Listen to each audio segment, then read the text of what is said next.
Hey, welcome back to Emotional Mojo. Our guest today escaped from an abusive marriage with nothing more than the clothes on her back, her purse, and her faith.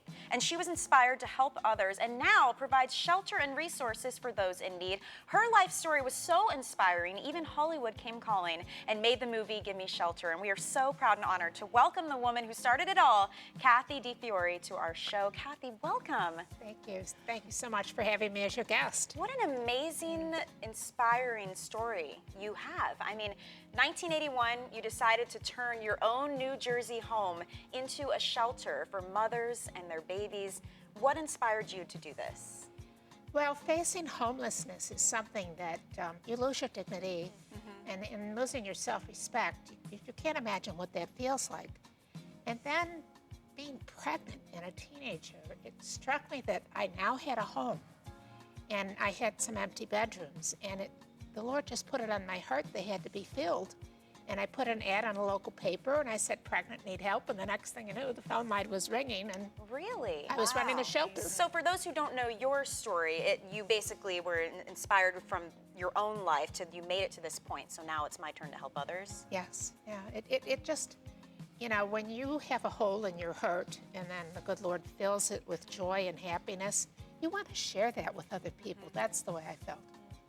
Amazing. So you really made an impact with your shelters. Such an impact, by the way. You were honored by President Reagan, even had the support from Mother Teresa herself. Mother Teresa! Yes. Well, you have to share this story. I mean, how did she help out with you in the beginning?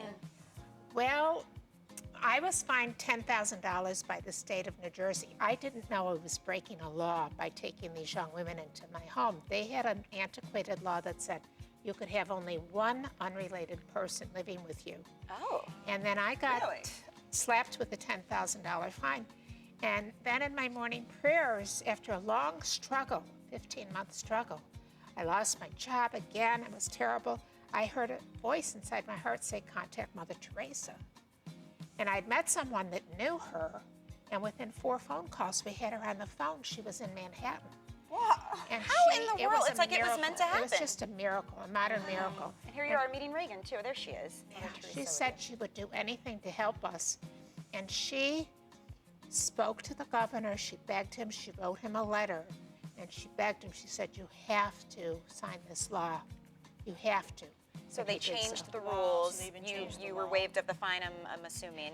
No fine, and they changed the law. And now it's legal to have up to 6 unrelated people in your own home. We have to show this clip because in addition to the shelters for pregnant women, you also started Ladies at Rest for homeless women. Right. Let's take a look at how you've impacted people. Here's what one woman had to say.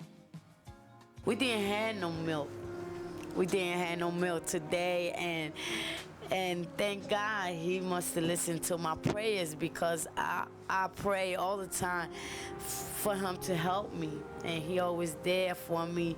I think that was a blessing from God that when y'all came and gave us this food because, you know, we needed it. And how does it feel when you get to see how you have touched so many lives in this way? It's just rewarding, blessing. I mean, people are always praising me about this, and that, and I think, like, I wouldn't do anything else with my life. I mean, if someone tapped me on the shoulder and said, you could pick any job in the world you want, I'd say, why are you doing that? I'm doing the job that I want. Well, you can tell. I mean, you can tell the passion and the inspiration that you have for for helping people. Anyone that does that, it's much more rewarding than you could do if you were in business or, you know, watching the glow, just looking at that mother and grandmother and those children. Yeah. You can't buy that. Well, and here is where people may, more recently know you and of your story a little bit, because earlier this year, a feature film was released, and it was based on true events at your several sources shelter. So the film is called Gimme Shelter. Right. It stars Vanessa Hudgens. Let's take a look at a clip. 20 years ago, I opened my home as a shelter. Hey, everybody, this is Apple. Your mother will not give her consent for you to be here. She will never let me go. No, no! You know what I wanted out of life. Look at me now. I deserve a second chance. I am done being passed off as someone's case number. I want out of the system. It's okay now. So many great reviews, so much talk surrounding how powerful this film is. Is this movie helping to create some more awareness for the shelters? I mean, how has it impacted your cause? It definitely is creating awareness. Some people go and they've seen it as many as 4 and 5 times, Wow. including men. It's just the whole concept of family now and how difficult it is to find love and what is a family really all about. And some kids, like the ones that we're helping, they need us to help find family.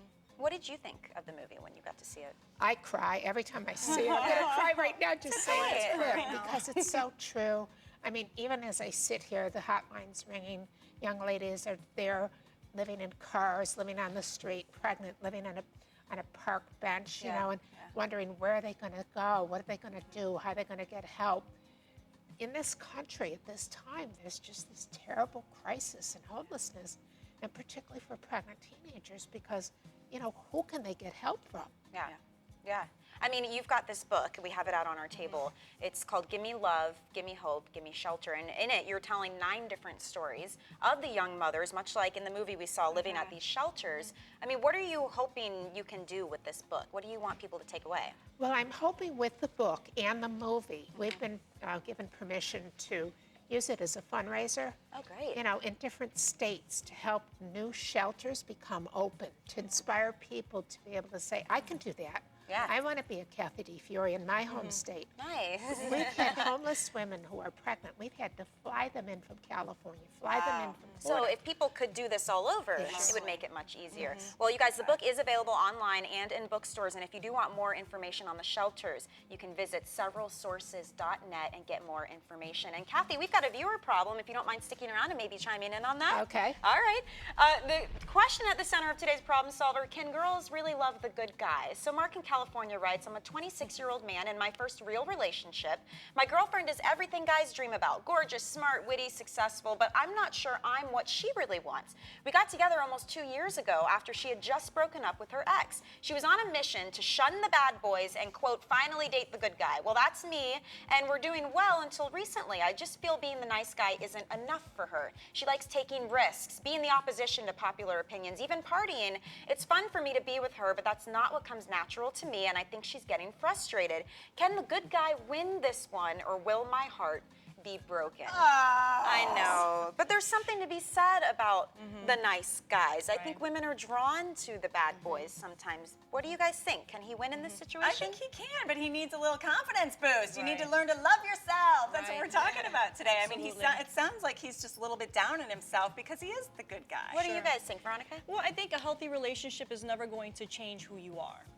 And if she's trying to change, or if he's feeling the pressure of having to change who he is, then that's a clear indication that there may be a problem within the relationship. But the reality is that pursue to do what's right and continue to do what's right. And if she doesn't appreciate you, someone else will. What do you think, Kathy? I mean, how can you help this couple? Well, I'm interested in what Veronica just said. I have a saying, and it's the first chapter of my book, God writes straight with crooked lines. Okay. And this young lady may just be a crooked line in his growth, his emotional growth, his love growth. She may have gotten him to the next young lady. That's right. You know, we don't know. We don't know God's plan for us. Yeah, you guys you got to be open with your communication. If you guys want to chime in and help him out, you can do that on our Facebook page. Thank you so much, Kathy, for joining us. And you guys will be right back. You're watching Emotional Mojo.